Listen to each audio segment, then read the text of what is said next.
Well, as I was saying, yeah, glad y'all could get through the snow to get here and make your way. Hopefully, I didn't have to shovel too much to get here, but anyway, it is cold, and I know it's late January, and we probably do have some snow ahead of us. At least, we usually don't have a winter without at least one decent snow or good snow. So February tends to be the time. So If you think it's cold now, wait till next week. yeah. Was it supposed to really get a lot colder next One week? day is in the 20s. Well, we don't like that, but okay. Well, as I've done, and this is the first time, really I've done this, is to kind of try to do follow-ups to my sermon and kind of cover territory that would be referred to or mentioned in my sermon. And if you haven't figured out, I haven't been real explicit about it.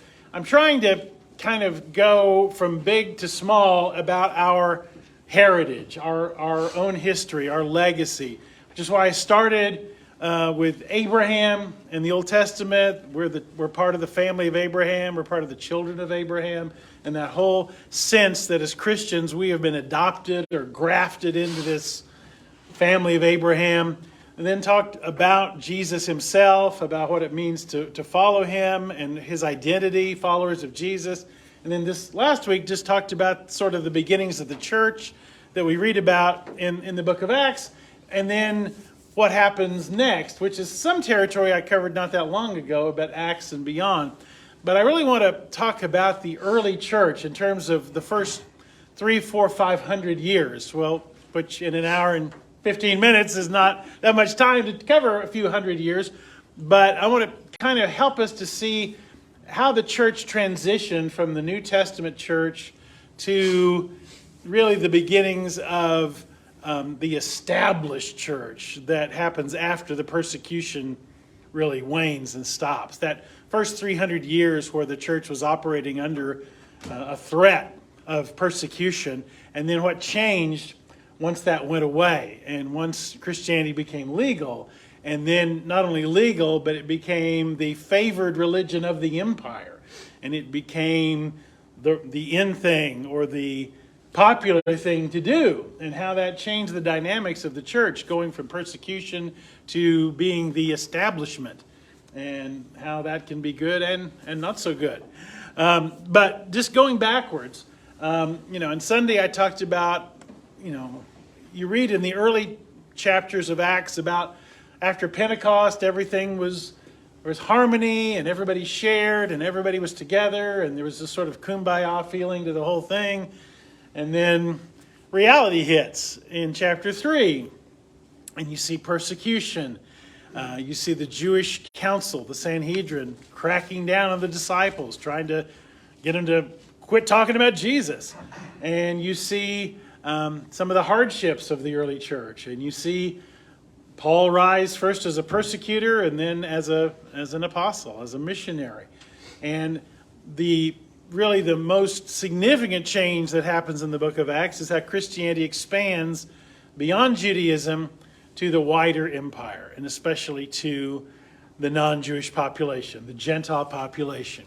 How really the first one to break through that is Peter, when he goes to the house of Cornelius, the centurion, and after he's had the vision of the kosher foods, or really the non-kosher foods, and is told in the vision to eat the non-kosher foods, to have some bacon and ham and pork chops.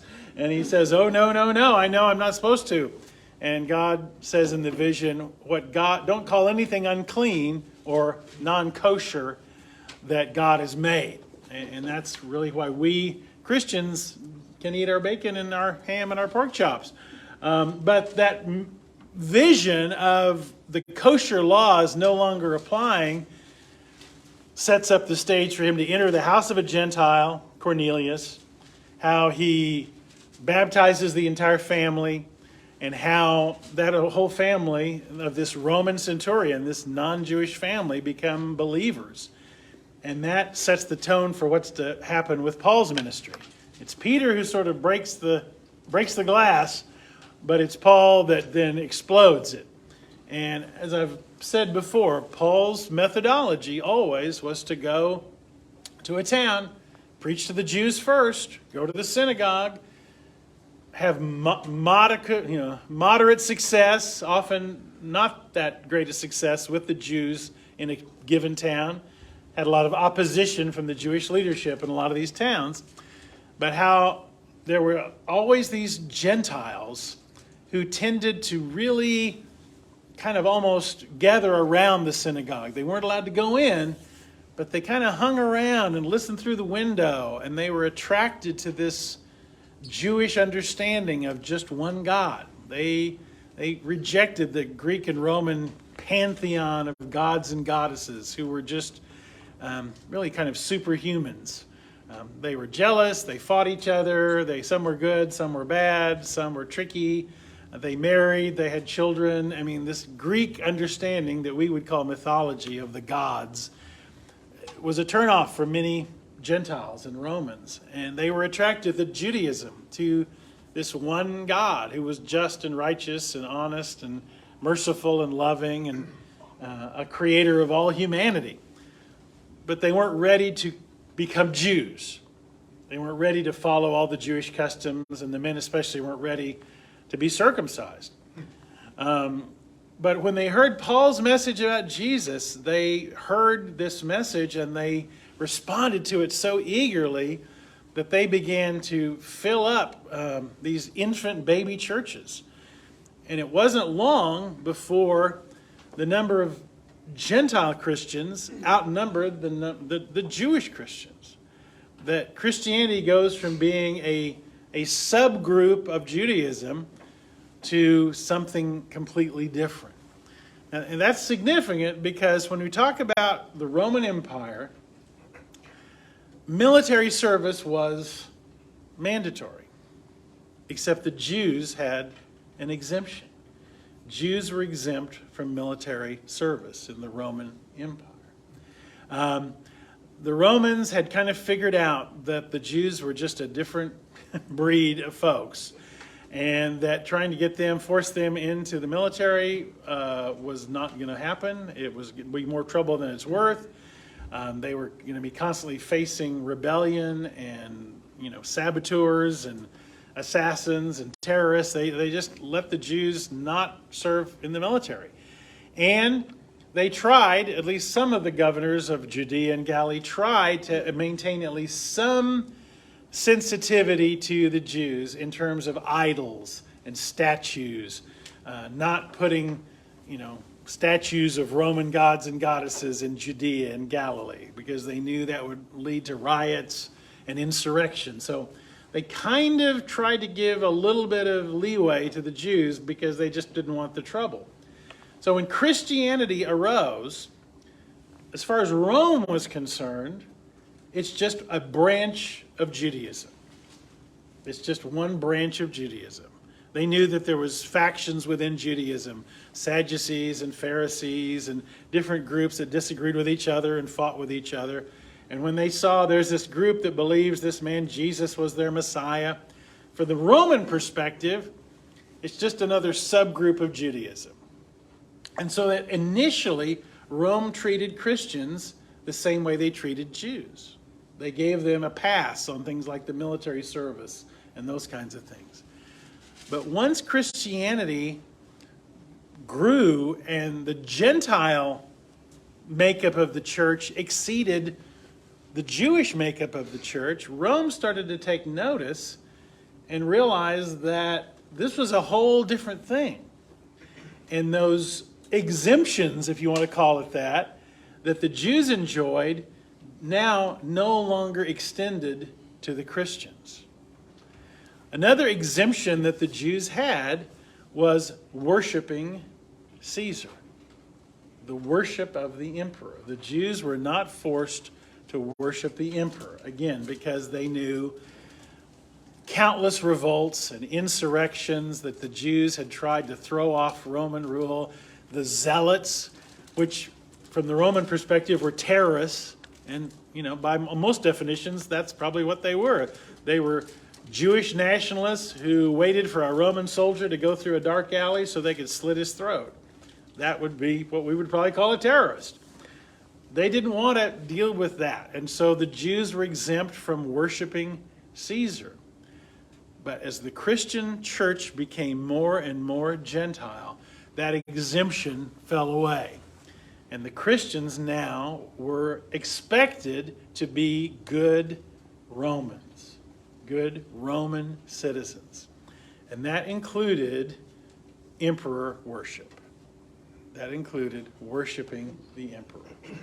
Now, when I say worshiping the emperor, we are so familiar with the concept of the separation of church and state that it sounds funny to us that for Romans, the worship of the emperor was a matter of patriotism. It was a matter of loyalty to the state. It wasn't a matter of private religion. It was a matter of, are you loyal to Rome? If you're loyal to Rome, you will worship the emperor. Now, they said, you can worship anybody else you want to. You can have your own private religion. You can worship Zeus and Mercury and Athena and you can worship any gods and goddesses you want. You can worship pretty much any god and goddess you want, as long as you also worship Caesar. You had to worship Caesar in whatever other god you wanted to worship. And they thought, well, that's fair. We're not saying they can't worship Jesus. We're just saying they have to also worship the emperor. And from the Roman perspective, that's entirely fair. From the Christian perspective, it is impossible. And I don't know, I was raised, or I guess maybe through movies or maybe Sunday school or something, that Christians were thrown to the lions and persecuted and imprisoned for worshiping Jesus. No. Rome didn't care about that. Rome did not persecute them for worshiping Jesus. Rome persecuted them for the failure to worship Caesar. That was the crime of the Christian. One of the words that they called, one of the words that they called Christians? I mean, there's a lot of, dirty names that they called Christians. But you know how the Romans sometimes referred to the Christians? They called them the atheists.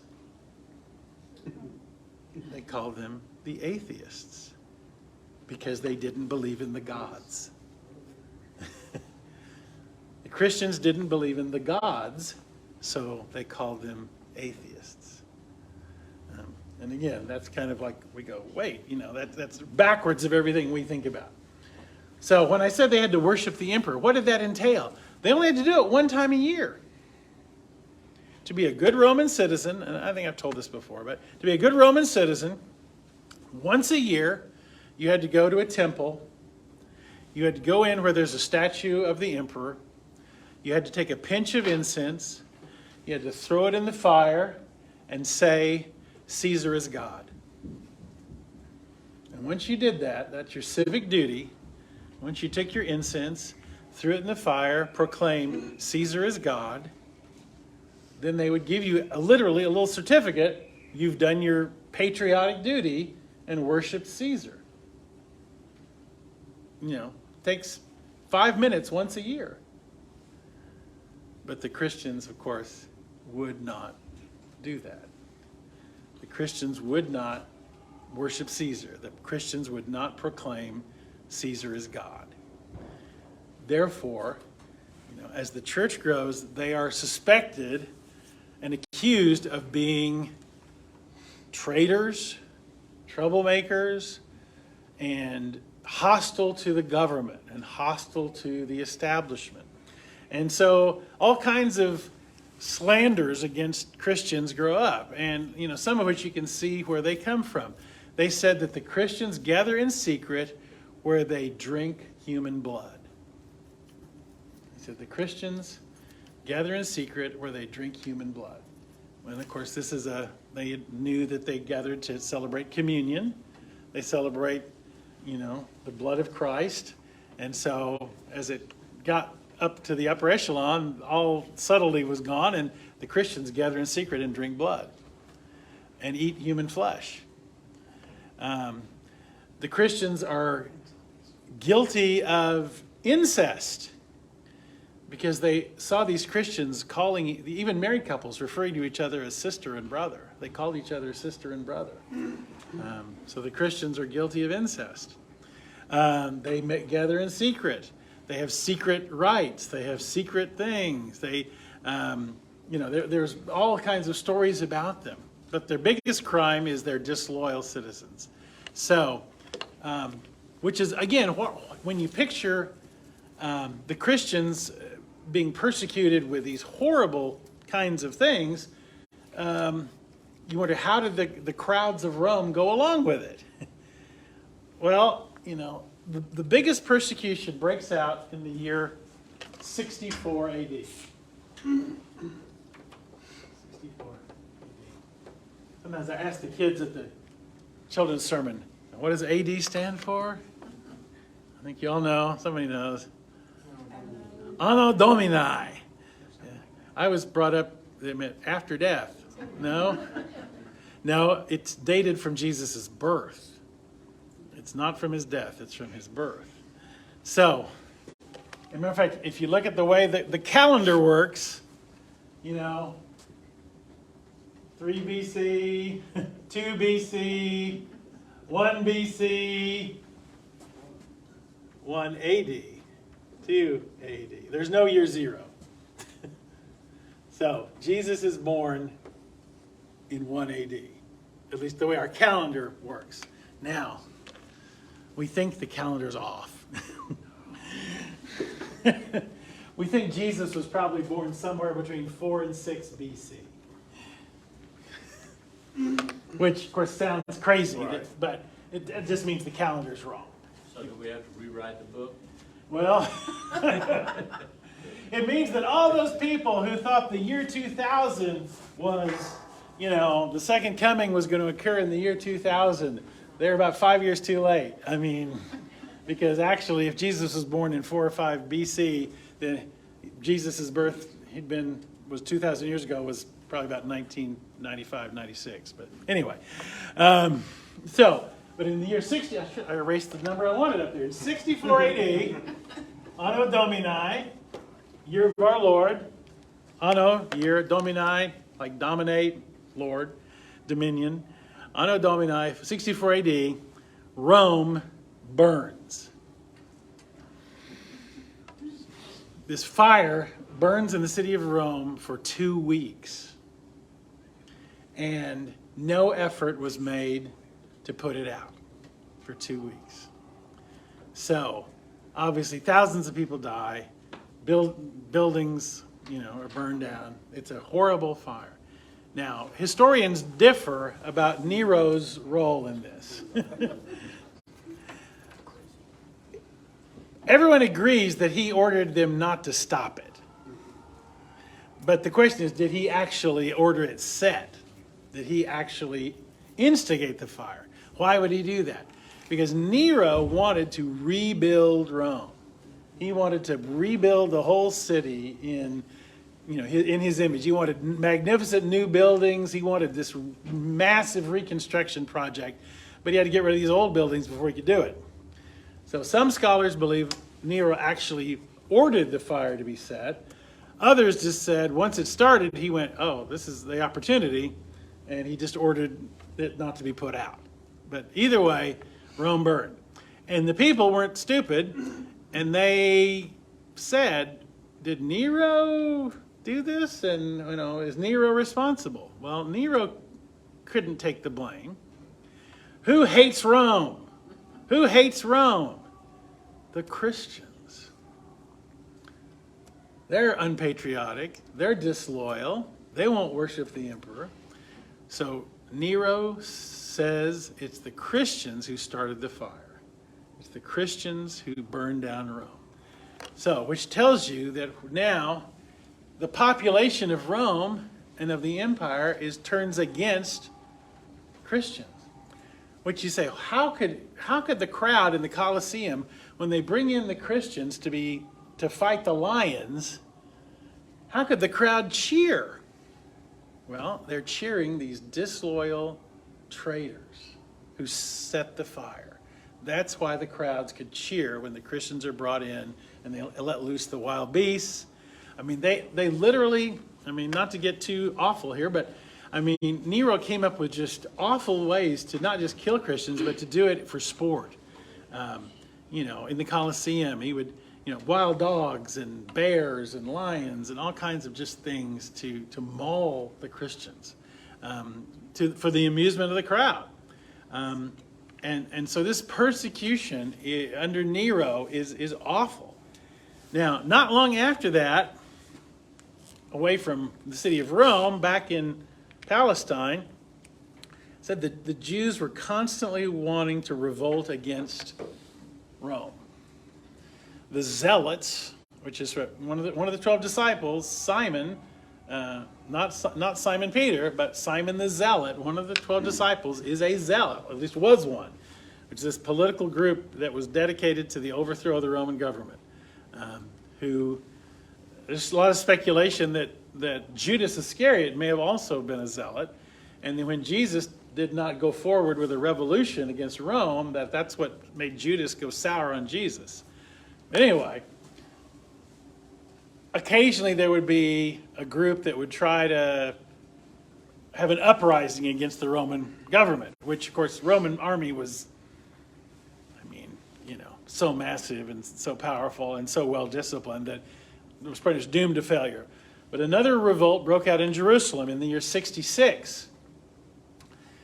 It went on for couple of 3 years until Rome finally got tired of these Jewish rebels. And in 70 AD, Rome went into Jerusalem and leveled the temple. They tore down the temple and left it as a pile of rubble, except carrying off anything precious. They left the temple as a pile of rubble. And there has never been a temple since. The temple was built by Solomon and destroyed by the Babylonians in 586 BC. It was rebuilt during the time of Ezra and Nehemiah. We read about the rebuilding of the temple in the Old Testament. It's rebuilt under Ezra and Nehemiah. It is refurbished and brought back up to more closer to the Solomon scale by Herod the Great. Brings the temple back up to a more magnificent structure. And then in 70 AD, the Romans tear it down, break it down, burn it up, and it is never to be rebuilt. Which is why if you go to Jerusalem today, all that's left of the temple is one of the outer walls. The western wall is all that's left of the Jerusalem temple. And that western wall is usually called the Wailing Wall. And that's all that's left of the temple, an outer wall. And really, it's really just the temple is like, the temple is a series of courtyards. Here was the actual holy place. And then there's a courtyard, and a courtyard, and a courtyard. And really, it's just this one wall over here all that's left. That one western wall is all that's really left. And that's where Jews go still to pray at the western wall of the temple, because it's the closest thing to the temple that there still is. And, most of you know that if you go to Israel, here's the western wall right here, and where the actual temple stood is the Dome of the Rock Mosque. The Dome of the Rock Mosque stands where the temple used to stand. And if you go into Jerusalem, you see this golden dome. As you drive in, you can see this golden dome, and that's the Dome of the Rock Mosque. It sits right there. So you have the holiest place for the Jews and one of the most important mosques in Islam within, 200 yards of each other. So it's a little tense there. Anyway, so the Romans destroy the temple. And around that period, say 70 AD, this wave of persecution breaks out. And it really goes on. It comes in waves. It waxes and wanes, the persecution. Nero is crazy and does horrible, horrible things. Not every emperor is as bloodthirsty as Nero. The one who is the second most bloodthirsty comes around about 10 years later, a guy named Domitian. Domitian is another vicious Roman emperor. And not to get too sidetracked, but, and this is like one of those statements that you can, goes down, opens other questions, but most scholars, most respectable scholars, believe that the book of Revelation is written during the time of Domitian, and that when it's talking about Babylon drinking the blood of the innocent and Babylon slaying the holy ones, it is code language for what Rome is doing to the Christians under Domitian. That when the book of Revelation talks about the blood of the martyrs and the beast of Babylon, the beast with 7 heads, that what it's really talking about is the Roman Empire, because Rome is the city on 7 hills. That every time the book of Revelation says Babylon, it's really talking about Rome, and that it's written in this sort of code language to keep, that those who are in the know understand that all of the atrocities that it talks about, the beast, it talks about the whore of Babylon, that's all referencing Rome, the Roman Empire. And that when it talks about the Antichrist, if you use Jewish numerology and substitute letters for numbers, it's the 666 spells out Nero, because Domitian was considered to be Nero reborn. So, all the people who make giant leaps about the book of Revelation and try to say, well, it's about the common market, or it's about China, or it's about, all these things.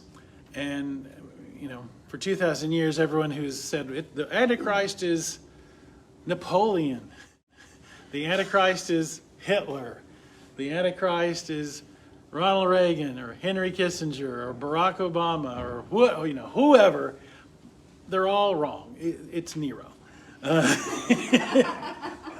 The big mystery, the 666, is not really a big mystery at all. It's Nero. But that's a whole different, Revelation's a whole different thing.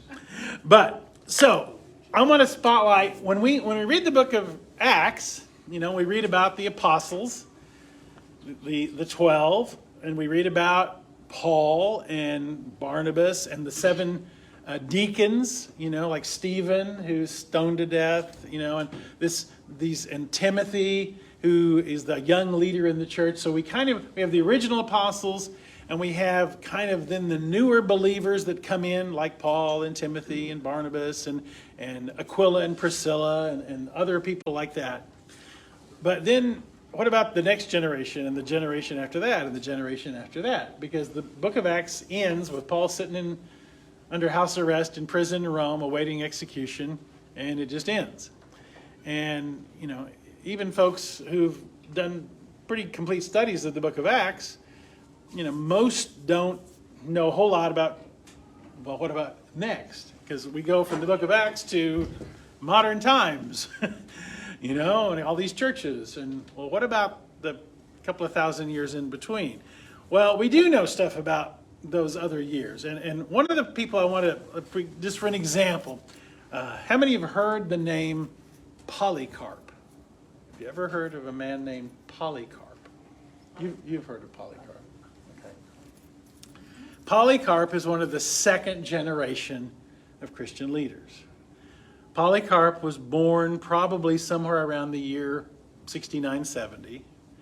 And Polycarp was, at least historically we believe, Polycarp was a student, a disciple of John, as in John the Apostle, as in James and John. We know John is the only one of the 12 who lives to be an old man. all the other apostles are martyred as young men. Only John of the 12 lives to an old age. He's exiled on the island of Patmos. Traditionally, he's the author of the book of Revelation and the 3 epistles of John. But we believe John is the only apostle that lived close to the end of the first century. And Polycarp is a disciple of John. So in terms of the continuity, somebody that we know actually heard the story from one of the 12 and was then a Christian leader. Polycarp became a Christian leader. He was eventually the bishop of Smyrna, which is in today what we would call Turkey. But let me just share a couple of things about Polycarp, because there are the Christian leaders of the sort of the second wave, the second generation, those who lived between the year 100 and the year 200, are often called the church fathers. They're not called the apostles, they're called the church fathers, because they're that next generation, but that still may have even, known an apostle. I mean, they're only kind of one step removed. And Polycarp is one of the ones that we believe did actually learn from John the Apostle. And he became a leader in the second century of Christianity. And as I said, persecution would wax and wane. It would get bad, and then it would get better for a while. And so he lived himself to be a pretty old man. But when he was 87, which for the second century is pretty remarkable to live to be 87. When he was 87, persecution was on the upswing again, and they were arresting Christians and executing Christians, and he was perceived to be the leader of the church in this community of Smyrna in Turkey. And so the crowds began to yell for him to be arrested and him to be executed. So they sent guards to his house, and they came, like a posse, ready to capture a dangerous criminal, this 87-year-old man. And they got to his house, and his friends had warned him, you better flee, they're coming for you. And he was like, no. I'm not going anywhere. And he just kept saying, God's will be done, God's will be done. So they arrive to arrest him, and he welcomes them, says, would you like something to eat? Would you like something to drink? He knows why they're there to arrest him, but he offers them hospitality. He says he has one request, would you give me 1 hour to pray?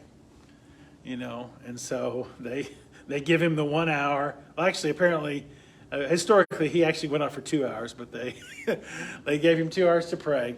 And then they take him to the Roman authorities. And this old man, and the proconsul, who's like the governor, is pleading with him because he doesn't want to execute this really old man. This 87-year-old man. And he tries to get him to recant. He says, just say, away with the atheists, which means the Christians. He says, just say, away with the atheists. And Polycarp points to the crowd and says, away with the atheists. In other words. And then he says, just swear by the genius of the emperor. And the genius of the emperor was sort of the spirit of the emperor. Like, can you, it's kind of close, it's not quite worshiping him, but maybe you can get away. Just swear by the genius of the emperor. And Polycarp said, if you imagine for a moment that I would do that, then I think you pretend that you don't know who I am. Hear it plainly, I am a Christian. Then they say, well, just curse Christ and you'll get out of it. Just curse Jesus and we'll let you go. And this is what it says his reply was. Oh, he's 86. I'm sorry, I said 87.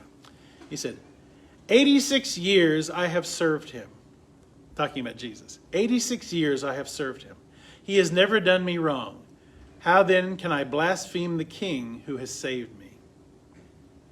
And then they said, well, we're going to throw you to the wild animals, to the beasts. And Polycarp said, bring them forth.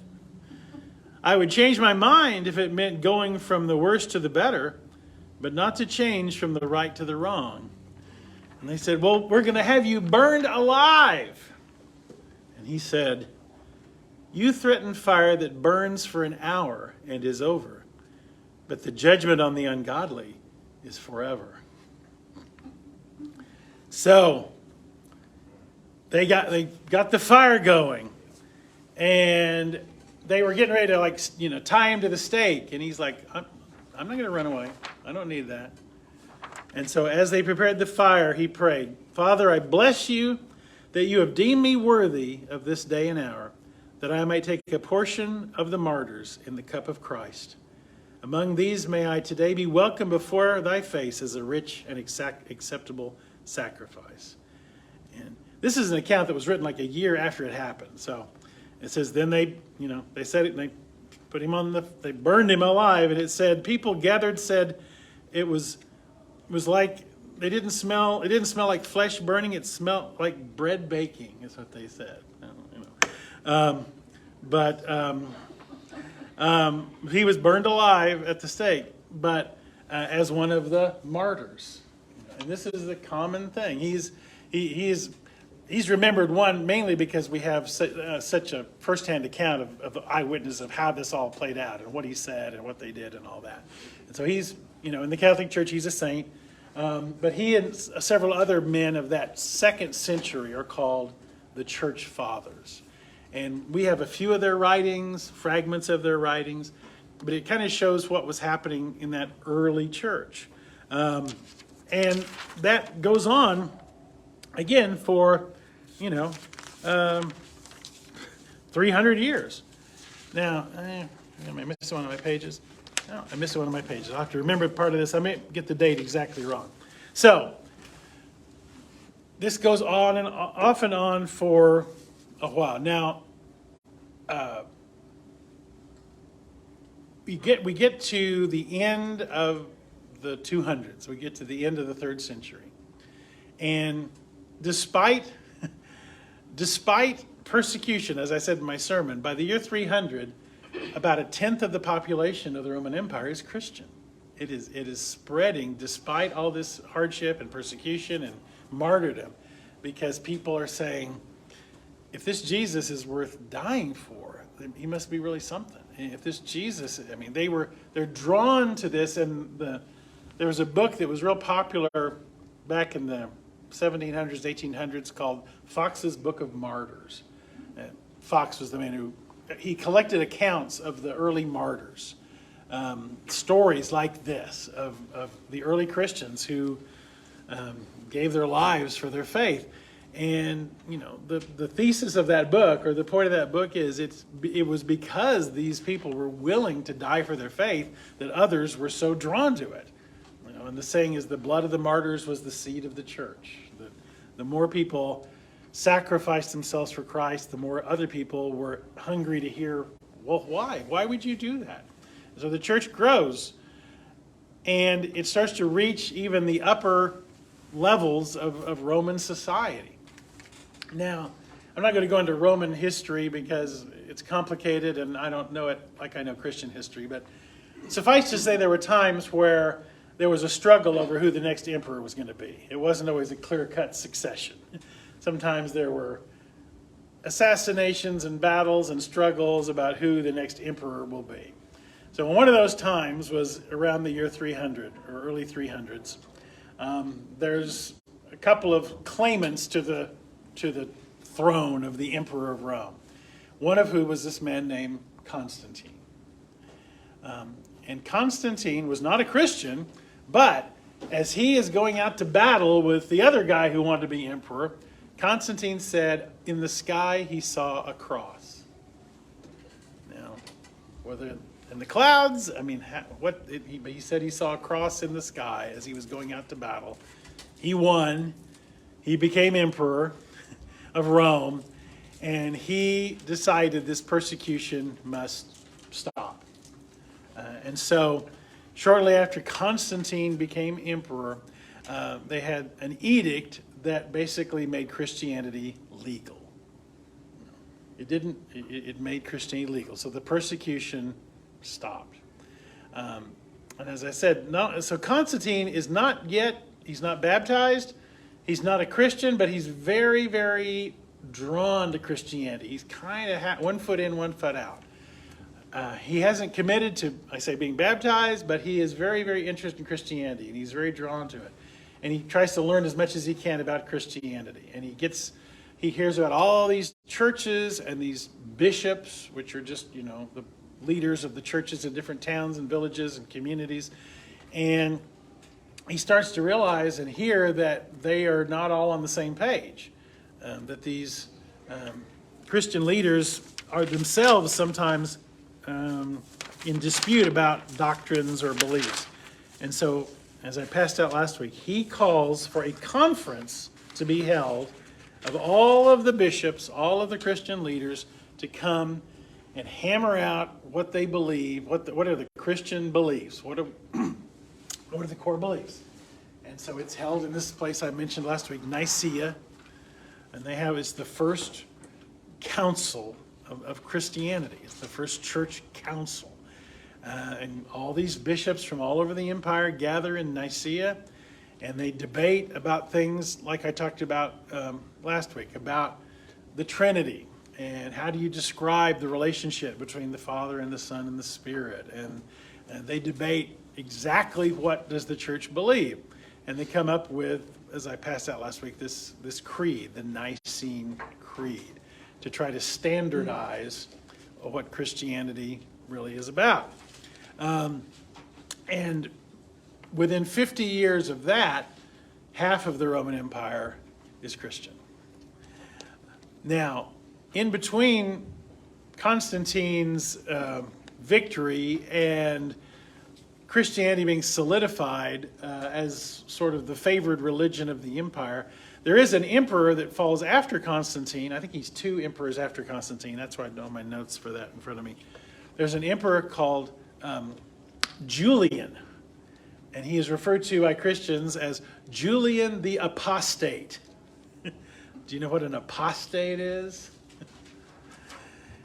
Doesn't sound good. It's not good. It's somebody who rejects the faith, somebody who is not, who rejects the faith. Julian came along,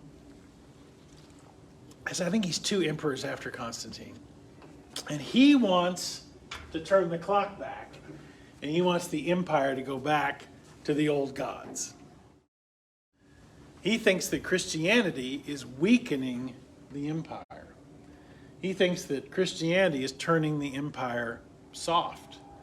All this talk of this love and all this stuff. He thinks that Christianity is not good for the empire, and he personally doesn't accept Christianity. So he does everything in his power to bring back the old religion, the old gods. But he didn't live long enough to be very successful. And he is the last Roman emperor to try to do that. Every emperor after him is a Christian.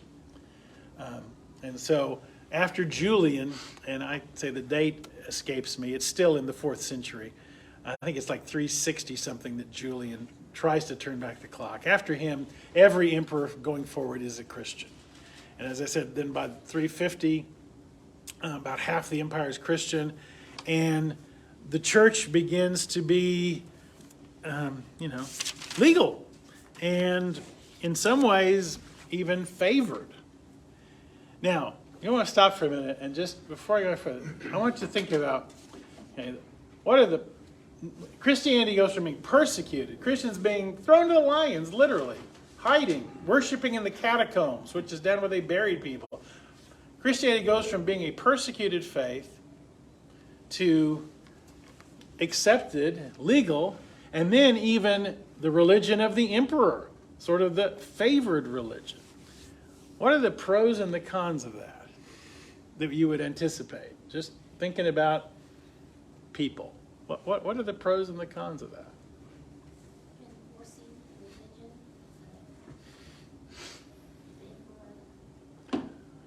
Try to force that religion. Yeah. If Christianity now is the official religion, there's going to be more pressure for people to at least give lip service to it. The people would switch parties. Yeah. They want to be in the power conference. Yeah. One, before Constantine, the cost of Christianity was very high. It was putting your life in danger, your family in danger. After Constantine, it's kind of the in thing to do.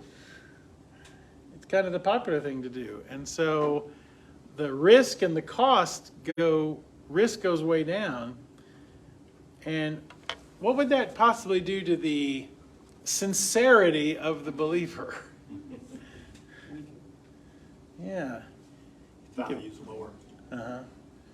I mean, there was a time, and again, there was a time not that long ago in America where people were expected to go to church. And that's where, so for some men, met their business contract, had met people who were going to be their clients or their business contacts. And it was the smart thing to do to be in church if you wanted to be successful in your community. I mean, I'm sounding cynical here, but for some, they may not have been in church for purely pure reasons. They may have been there for more than, for other reasons as well. And that's what happens after 300. I mean, some people kind of jump on the bandwagon of Christianity who are not necessarily, if you'd asked them 20 years earlier, they wouldn't have any interest in it. Now that it's legal and, popular and all that, and there's a power. There's a power that comes with it. The way to explain this or to think about it is pretty basic. When there's still not what we would call denominations. I mean, there's just the church. But some churches are bigger than others. That means some pastors or bishops. The word for a church leader in the Bible there's two words. There's one that's episkopos, that's usually translated bishop.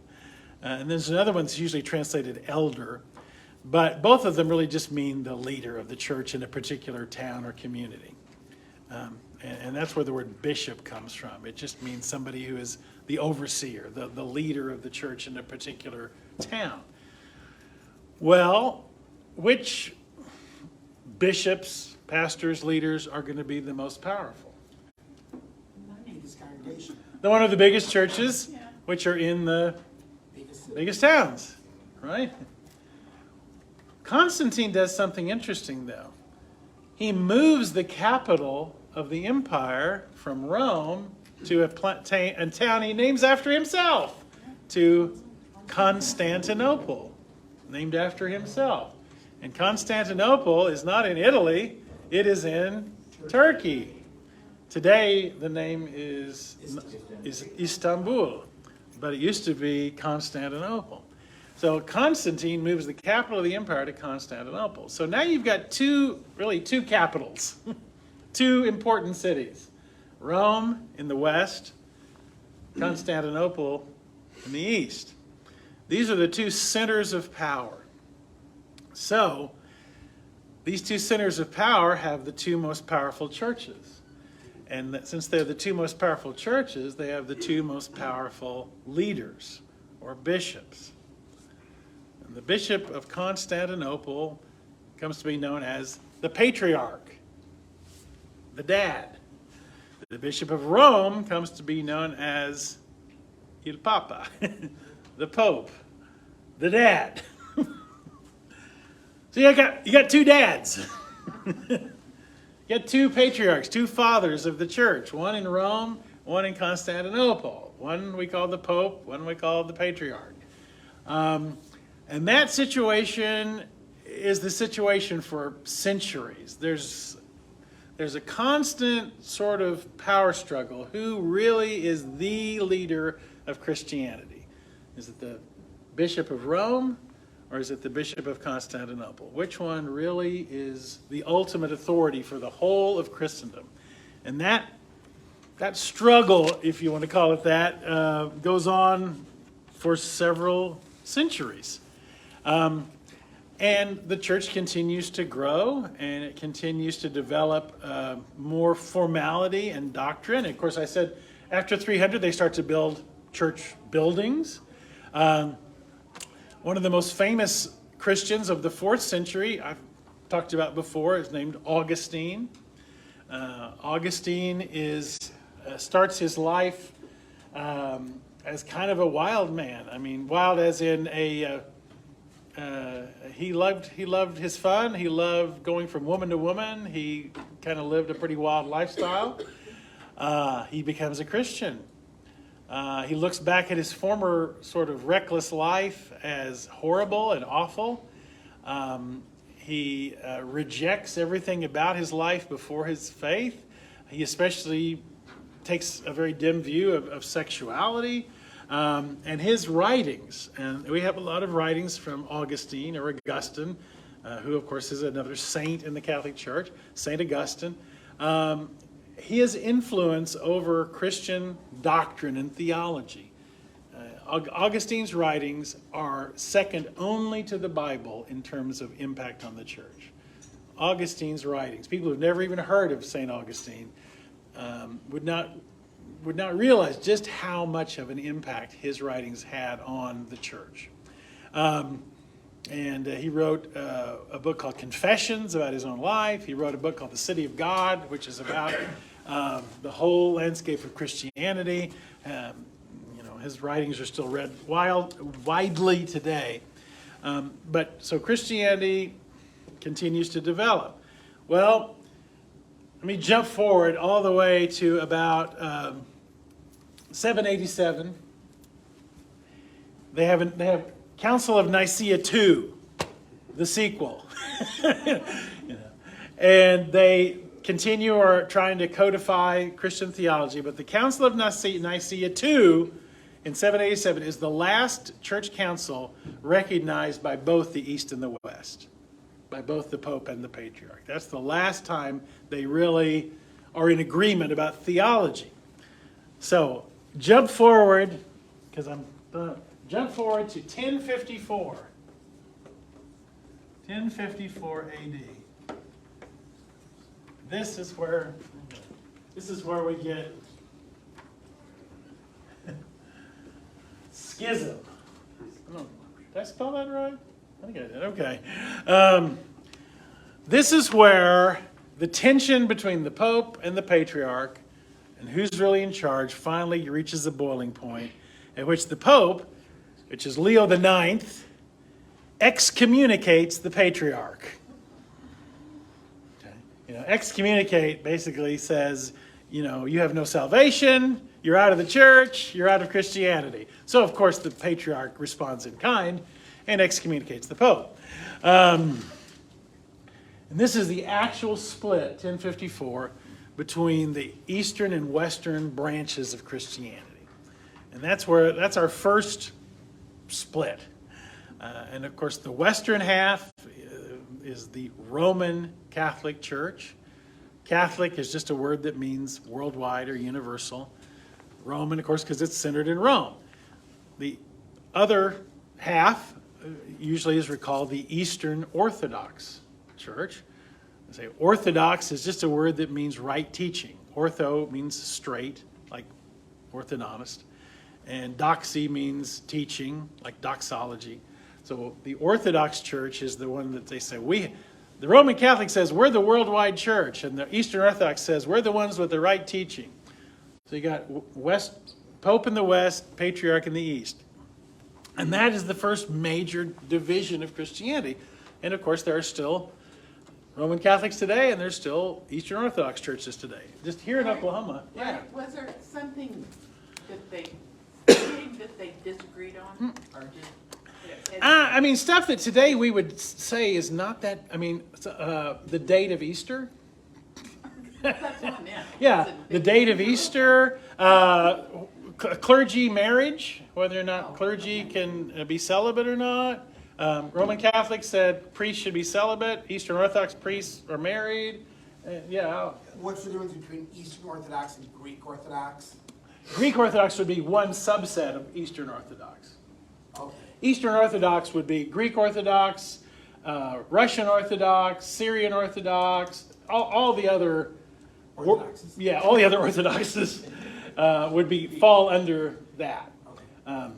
Yeah, and you know, right now, again, side note, of course, until way forward, jumping forward to the Russian Revolution of 1917, you know, when the Communist Revolution in Russia, of course, communism is dedicated to atheism.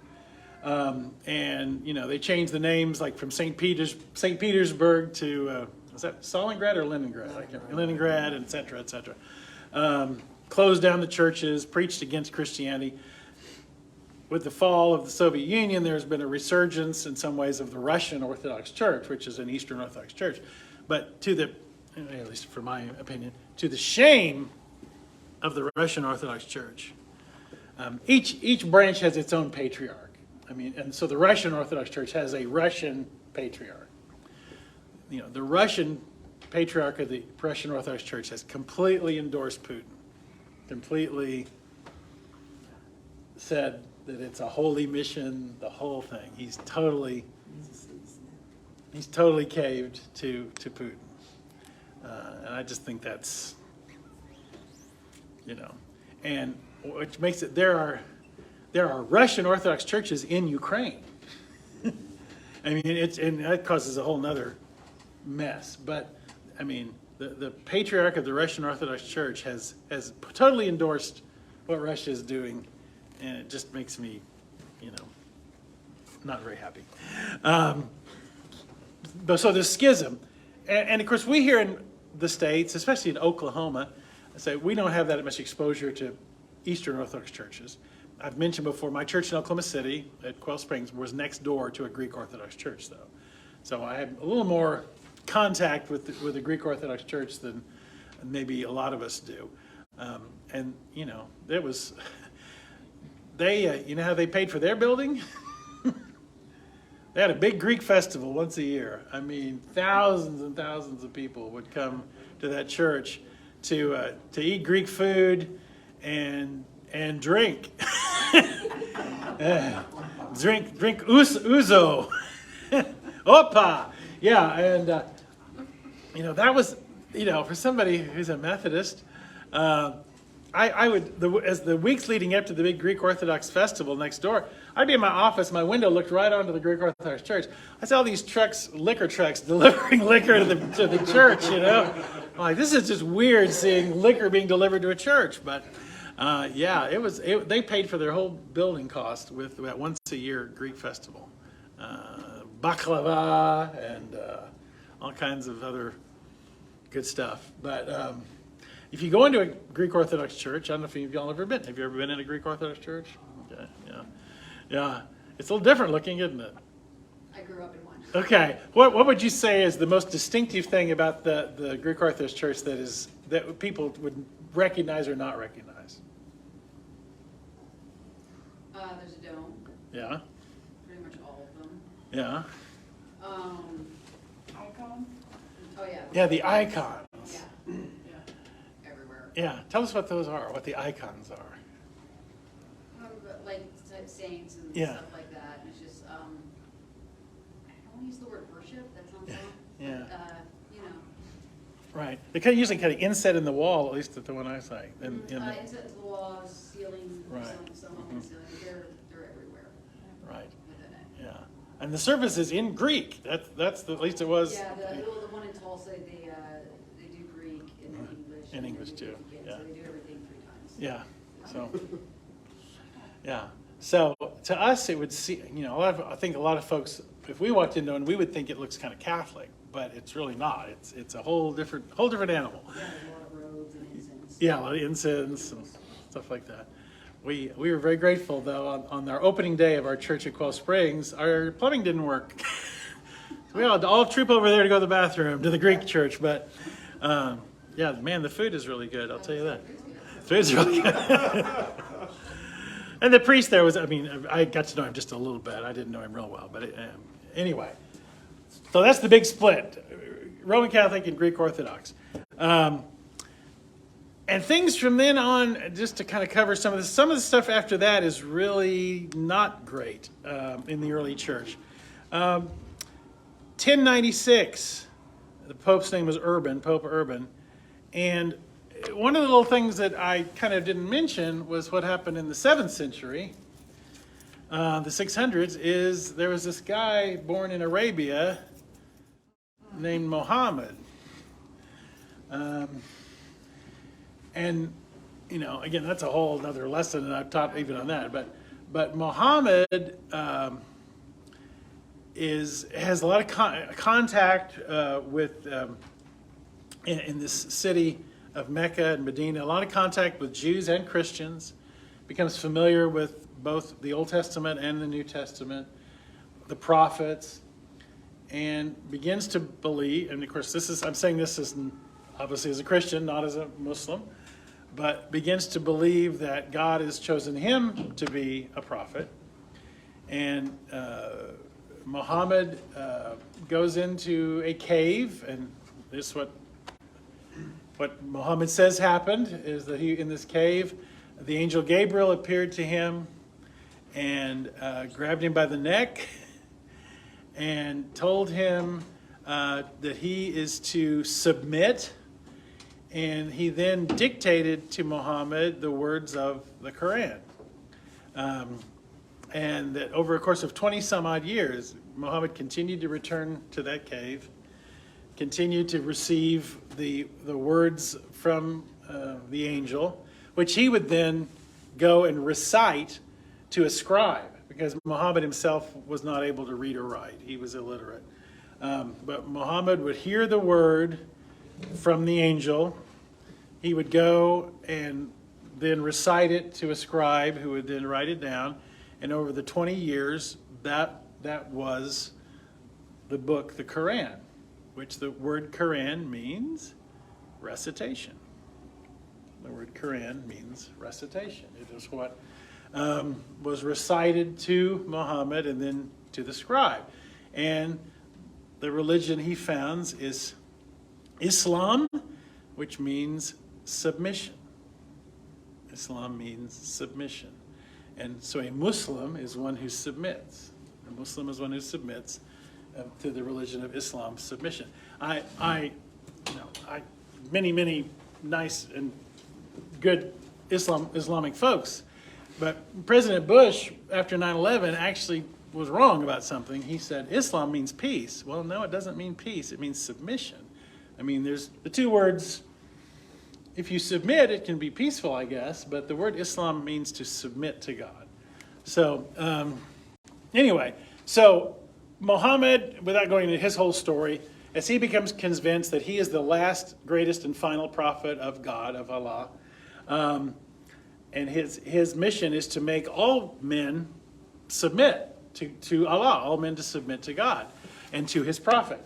And except Muhammad's methods, of course, are much different from the methods of Jesus. Muhammad raises an army, and within the course of his own lifetime, the entire Arabian Peninsula becomes Muslim. Before that, they were all tribes of polytheistic, different pagan religions. And Muhammad, with his men, his armies, impose Islam upon the entire subcontinent of Arabia and within one generation. And then it begins to spread and spread and spread and spread rapidly, moving towards Europe, moving into Spain, etc. And so this creates a whole different issue for the church in the Middle Ages. And in the year 1096, the Pope of Rome calls for volunteers for a holy crusade. A crusade. And the word crusade comes from the word cross. A holy crusade to take back the Holy Land, to take back Palestine, because Palestine has fallen to Islam. And so the Pope calls for an army of crusaders, of Christian soldiers, to march to Palestine to take back the Holy Land from the infidel, from the Muslims. And that is the first crusade. which is one of the darkest chapters in the history of Christianity. They actually succeed. They do take back the Holy Land for a time. And over the next couple of 300 years, there's several more crusades with decreasing success. They would hold the Holy Land for a while, and then the Muslims would take it back, and then they'd send more crusaders, and they'd get it for a while, and they would fall. And this cycle went on for a while until Saladin, the great Muslim general, vanquishes the crusaders and takes possession of the Holy Land, really going forward. But,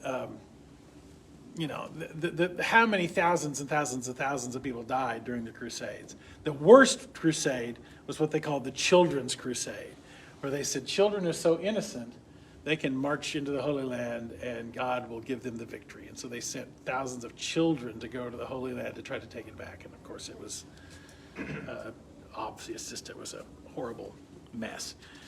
Now, all of that to say, and I'm going to stop here in a minute because I'm going to get up almost to where I'm going to start on Sunday. When you get to the Middle Ages, especially the later Middle Ages, in the Middle Ages, it's kind of a, in history, I mean, I don't know how much world history you had to take or got to take or remember or have forgotten. But, the way especially we in the West, because when we're talking about history, we're often just talking about Western history. We're not talking about history of Japan and China and, India. We're mainly talking about Europe when we're talking about the history most of us learned.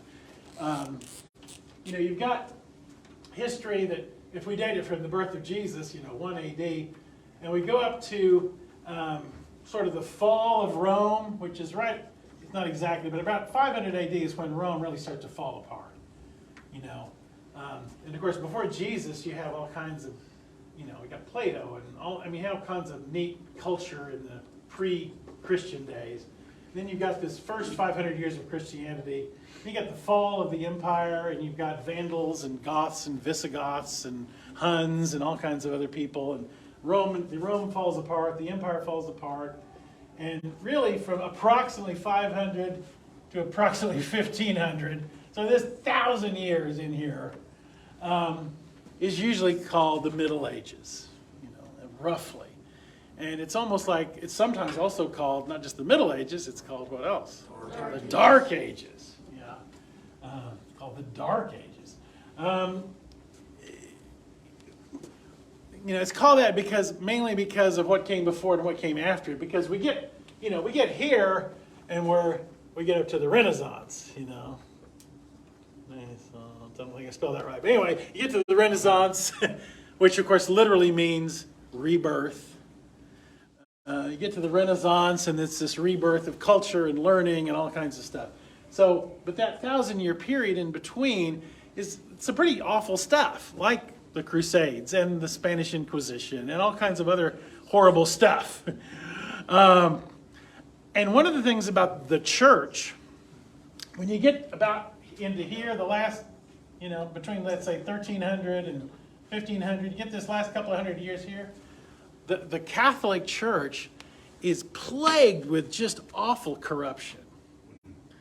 I mean, because it becomes so powerful that it comes to the place where, well, in 1201, so even before, in 1201, the Pope Innocent, who wasn't, Pope Innocent the third, Pope Innocent III declared that the Pope has the power to choose kings and queens. That the Pope has the power to choose secular rulers. And that the Pope, if you're a king and the Pope says you're excommunicated, you're Dunsky. I mean, you're done for at that point. If you displease the Pope and you're thrown out of Christianity, then you can't rule in Europe. So there reaches a period where the Pope becomes the most powerful person in the world, or at least in Europe. I mean, the Pope has the power to make kings and queens bow to his will. I mean, and you might say, oh, what a great time for Christianity. No, it's really not at all. It's not a great time for Christianity. Because what do we say about power? What about absolute power? It corrupts absolutely. Yeah. And during this time is the worst popes that the church has. And the Catholic Church would agree with that. I mean, they would not try to whitewash that or defend that. Some of the popes that are elected, because you have this whole system by this in place now. Because it's no longer just the Bishop of Rome is the biggest dog on the block and has influence over the other bishops. He has consolidated his power as the successor to Peter. He is the successor to Peter. He sits in the chair of Peter. And the idea is that there is a line of succession that goes from Peter directly to the Pope. And that Peter passed on the keys to the kingdom to his successor as the Bishop of Rome. Of course, the Bible never says anything about Peter going to Rome, but Anyway, in Catholic tradition, Peter goes to Rome and becomes the first Pope. And in Catholic tradition, then Peter passes that authority on to the next one until the current Pope has that same authority. And then when the Pope speaks ex cathedra, a cathedra is Latin, and it's a very normal word. You know what a cathedra is in Latin? Huh? Well, that's where the word cathedral comes from, but a cathedra is a chair. A cathedral is a church with a chair. And some Catholic churches, even some Protestant churches, have like a big fancy chair at the very front. And St. Peter's Basilica in Rome has a really fancy chair at the front. And when the Pope sits in the chair of Peter and speaks ex cathedra, from the chair, he speaks with the authority of Peter. At least that's in Catholic teaching. So the power is this incredible power. And so everybody wants that kind of power. And how are popes, where are they chosen? Well, they have, by this time, there's this whole thing of cardinals, and they meet, and they vote on who's going to be the new pope, Well, there's plenty of, politics, as awful to think there would be politics, but there is bribery and extortion and all kinds of other things going on among the cardinals about who will be elected pope. And the absolute worst example of that is who was elected pope in 1492. You say 14? Huh? Medici. Rodrigo Borgia. Rodrigo Borgia. You may have heard of his daughter, Lucretia Borgia. Rodrigo Borgia of the Borgia crime family. The Borgias are some of the most notoriously horrible people in Italy. It is literally like a mob family. And Rodrigo Borgia has mistresses, has illegitimate children, has all kinds of things. And through bribery and all kinds of, he is elected pope. So you have this horrible person, this power-hungry guy from this horrible family, now in the most powerful position in the world. And talk about the low point for Christianity. That's a low point. And you think about, we're talking about 1492, when Columbus sailed the ocean blue, and all that. At that same time, Rodrigo Borgia becomes the Pope. And it's no surprise that the corruption that's existed in the church during that time reaches an all-time low. And if you just do the math here, 1492, on Sunday I'm going to talk about this little German monk who within a few years after that has all kinds of problems with the church. It's that period of time that we see everything that's going to lead to the Protestant Reformation. It's this corruption of the church that's going to lead to what's going to happen next. I'm going to talk about the Protestant Reformation on Sunday. So I'm going to stop there because I don't want to spill the beans. Will there be a Reformation? Yeah, I don't know. We'll have to wait and find out if there's going to be a Reformation or not. But any questions or comments or queries about any of that? I mean, it's sad to say that the church is continually in need of reformation. The church is continually in need of cleansing. The church is continually in need of, looking inward and saying, what are the motives here? Why is this being done? Is this biblical? Is this being done for personal gain, or is this being done for the good of the kingdom and the good of the community? I mean, the church has to continually look inward, and this period, I mean, the good thing, I would never want to say all this without also saying that, because I have good friends who are Catholic. When we have little kids and we're living in Edmond, and you say, well, boy, you got little kids, and you better figure out what happens if Janine and I go off a cliff. Who's going to raise our kids? The family that we asked to be our basically godparents were this Catholic family that we knew in Oklahoma City. That's how good the people they were. That's how much we trusted them. There's many, many wonderful Catholics, and the Catholic Church does not look like it looked 500 years ago. There has been Reformation, not just the Reformation as in the Protestant Reformation. There has been Reformation and cleansing inside the Catholic Church. I mean, I think all of the most recent popes of this century, at least, have all been, good and decent men. I mean, may not have agreed with everything they said, but I think the Catholic Church has definitely left this horrible thing behind. So the modern Catholic Church does not have anywhere close to these kinds of issues. But this is 500 years ago. And 500 years ago, the world was a whole different place. And unfortunately, this corruption had reached its low point in the established church. And something had to happen. Something had to give. So I don't want to ever come across as if it's just like bash the Catholic Church. Yes, the Catholic Church of 1500, but not what's happening there now. And one of the really interesting things that we experienced in going to Europe was the cathedrals were huge. Yeah. And you just wondered how many poor people gave money to build those fabulous cathedrals. And they're wonderful to visit, and they're just unbelievable, and the inns and everything else. But it's just like you think, well, I bet a lot of people that couldn't afford it gave money to do. Yeah. Well, one of the things I'm going to talk about this Sunday is how did they get the money to build St. Peter's Basilica? Where'd that money come from? Or Notre Dame. Yeah.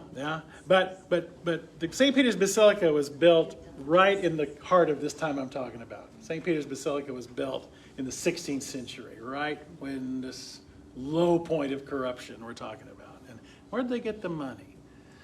I'm going to talk about that. Where'd they get the money? I want to go to heaven. Huh? I want to go to heaven, so I give you some money. That's right. Yeah, it's like there's going to be some promises here. Indulgences, yeah. That's right, some indulgences. You're right. That's a little preview of what we're going to talk about. What was the straw that broke Martin Luther's back? So, anything else? All right. Well, as you can tell, when I was in seminary, and I went to a seminary where you had to take 2 semesters of church history, and I'd taken history classes in college and high school, for that matter, and sometimes you had a good professor and sometimes you had not so good a one. And I had several in high school that were not good at all.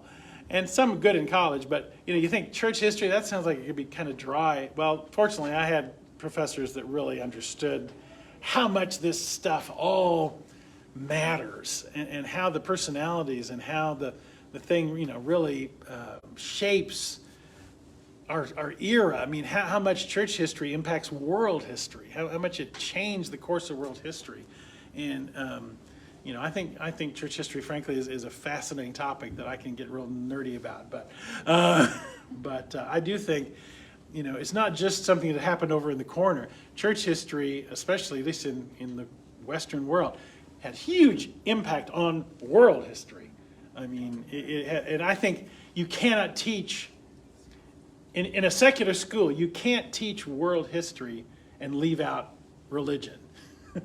You're leaving out one of the driving engines of history if you don't talk about, you can't teach American history without talking about religion. You just can't. It's too ingrained in the forces of history, So anyway, well, let me pray. Lord, we're grateful that in spite of our frailty, in spite of our sin, your church endures. Your church is alive. Your church, when we build it upon your words and upon the life of your son Jesus, that your church endures every attack and every corruption, that your church continues to move forward and will be unable to be, or even the gates of hell can't stand against it. We know. We thank you for the church, as fallible as it is because it's made up of us. And yet you, through your Spirit, allow the church to continue to reach people and love people and draw people to Jesus and draw people to God. And Lord, we want to be your hands and your voice. We want to be a church that is pleasing in your sight. And Lord, we thank you in this history, the good spots and the bad spots, Lord, that you continue always to be the one that calls us to yourself. Help us to listen for your voice. We bless you and we bless your son Jesus and pray in his name.